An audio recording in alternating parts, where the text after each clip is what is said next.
So children, now it comes the third topic of today's video and also the last topic of this chapter, which is the most important one.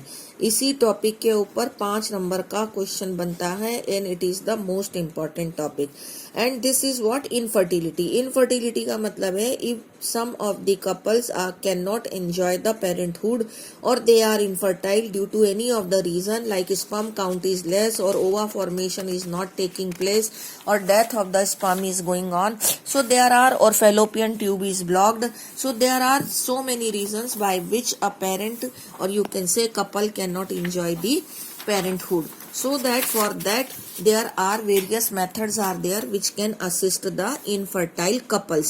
Here they have written the various reason of infertility and how can we assist the infertile couple or assisted reproductive technology. These are called as ART. ART के ऊपर पूरा 5 number का question बनता है. अब इसके अंदर सबसे पहला टर्म आ रहा है in vitro fertilisation.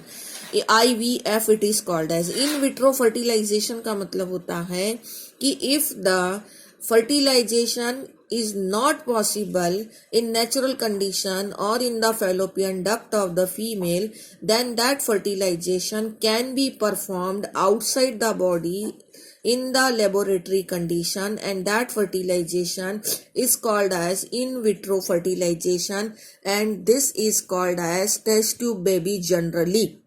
And the embryo in the early stage is even formed in the laboratory condition and after that it is implanted into the genital tract of the female. Okay, so this is all about the in vitro fertilization which takes place outside the body of a female.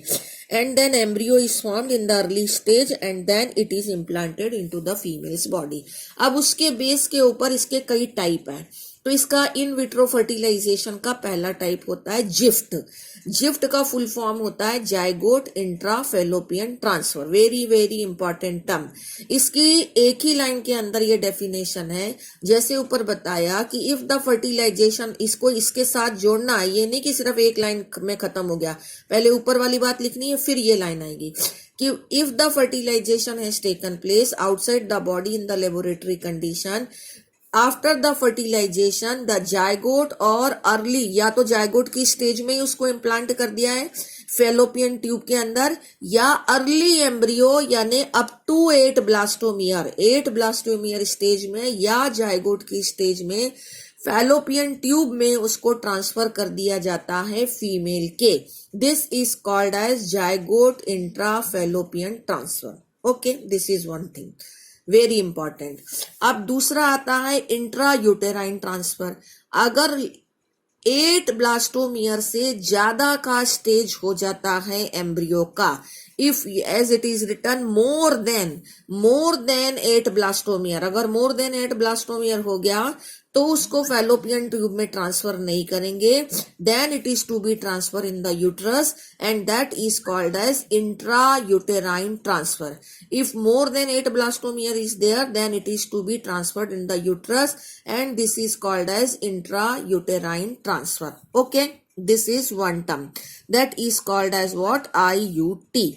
Now it comes to complete the gamete within the female also could be used such transfer, in vivo fertilization, that is the fusion of gamete within the female also could used for such transfer to assist those female who cannot conceive. कहने का मतलब क्या है कि अगर किसी, मान लीजिए ये जरूरी नहीं है कि ये जो गैमेट ट्रांसफर है, ये जो मोर देन 8 ब्लास्टोमियर का ट्रांसफर है, ये ब्लास्टोमियर बॉडी के बाहर ही बनाए गए हों.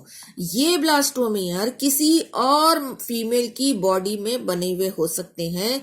मतलब कि फर्टिलाइजेशन उस फीमेल की बॉडी में हो चुका है और डेवलपमेंट ऑफ द एम्ब्रियो भी 8 ब्लास्टोमियर तक उसकी बॉडी में हो चुका है और उसके बाद में उसको एक्सट्रैक्ट करके किसी और फीमेल की बॉडी में ट्रांसफर कर दिया गया है। तो this is again called as intrauterine transfer. In vivo fertilization यानी फर्टिलाइजेशन इन वीवो यानी inside the body of mother ही हुआ है, but that mother is assisting the other female, तो वो अपने एम्ब्रियो को she is donating to the other female, तो further development will take place in the body of other female. ये भी इंट्रायूटेराइन ट्रांसफर होता है। अब तीसरा आता है जिफ्ट। जिफ्ट का मतलब है गैमिट इंट्राफेलोपियन ट्रांसफर, यानी कोई मदर अगर गैमिट नहीं बना पा रही है, ओवम नहीं बन रहा है उसकी बॉडी में, तो जो डोनर मदर होती है उसका गैमिट किसी दूसरे मदर के बॉडी के फेलोपियन ट्यूब में ट्रांसफर किया जा सकता है, and after that natural fertilization can takes place in that mother's body. उसको गैमिट इंट्राफेलोपियन ट्रांसफर कहा जाता है। उसके बाद में आता है स्पर्म इंजेक्शन, ICSI। इसका मतलब ये होता है कि अगर इन विट्रो फर्टिलाइजेशन कर रहे हैं तो ओवम के अंदर sperm are to be injected and then the fertilization will take place, and this is again the case of infertility.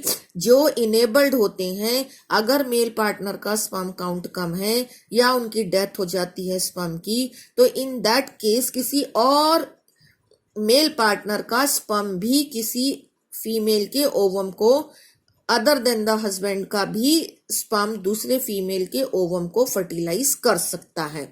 तो this is called as what? Sperm injection. Sperm injection के बाद में once the zygote is form and then embryo is form, it can be transferred like this GIFT और IUT's method. अब एक last आता है इसके अंदर artificial insemination. Artificial insemination is a quite common. इसके अंदर भी इफ द सीमन काउंट और semen amount is lesser in the case of male partner, so that semen of healthy donor or of her husband only can be injected into the vagina of the female, and that is called as artificial insemination. So all these methods are come under the categories of ART, but after that in the last paragraph is given कि these all methods are there to assist the infertile couple, but the best method is the adoption of a child who are there in the orphanage houses, and that can be considered the best method for the couple looking for the parenthood. Thank you.